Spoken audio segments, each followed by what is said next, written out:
प्रातः काल की संध्या, मध्याह्न काल की संध्या, सायंकाल की संध्या, इन तीनों के स्वरूप, ध्यान और क्या रूप है, क्या वाहन है, क्या शास्त्रों में इसका उल्लेख है। किसी का मेरे पास प्रश्न आया था, किसी ने प्रमाण सहित बताने के लिए बोला था, तो मैं आपको बता देता हूँ ज़्यादा समय ना लेकर।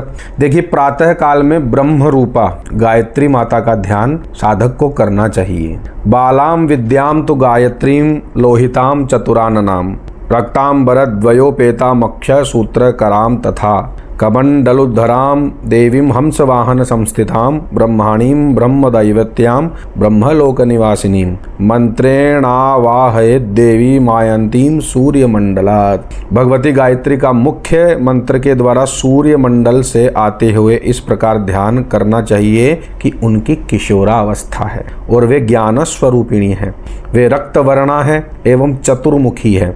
उनके उत्तरीय तथा मुख्य परिधान दोनों ही रक्त वर्ण के हैं। उनके हाथ में रुद्राक्ष की माला है, हाथ में कमंडलु धारण किए वे हंस पर विराजमान हैं। वे सरस्वती स्वरूपा है, ब्रह्मलोक में निवास करती है और ब्रह्मा जी उनके पति देवता हैं। जो प्रातः काल की जो संध्या है, गायत्री है, सावित्री है, उसका ध्यान इस प्रकार से करें।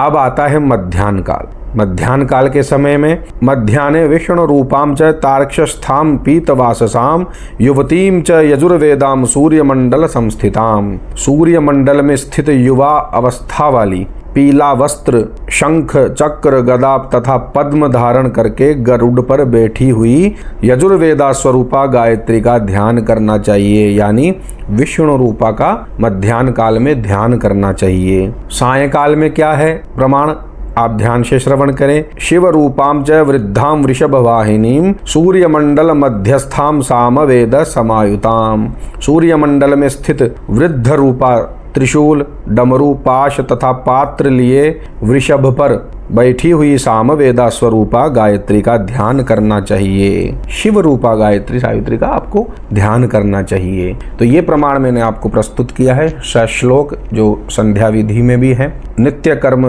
पूजा प्रकाश में भी आपको प्राप्त हो सकती है। अन्य ग्रंथों में जैसे देवी भागवत में भी संध्या का प्रकरण प्राप्त होता है, नारद पुराण में भी प्राप्त होता है, तो आप इस प्रकार से वहाँ भी देख सकते हैं। ऐसी जानकारी के लिए आप प्रश्न करें, चैनल को सब्सक्राइब करें, फॉलो करें, ताकि आपको भविष्य में भी ऐसी जानकारियाँ स्वतः ही प्राप्त होती रहे।